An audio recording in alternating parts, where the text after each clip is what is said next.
Asan siya? Nandyan? Nandun, no? Sponsor siya, di ba? Elf, tong Century Park Hotel. Century Park Hotel ba to? Yes. Oo. Sponsor to. Pero syempre kailangan bayaran namin yung breakfast namin. Mura lang naman. Mahal. Ha? 700 kami pala. Sandwich lang pala. Yaman-yaman mo eh. Hindi, yun lang ba yun? Oo. Ha? Ayun lang. Saka yung kape mo. Hindi nga.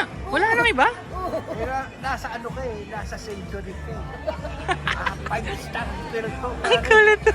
Pwede siguro umulit na mag- Kala ko meron pa. Dito nga bawal umutol. Magbabayad ka.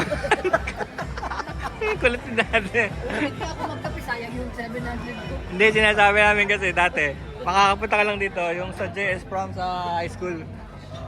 Ngayon, nandito na naman kami, kaya lang mahal pala.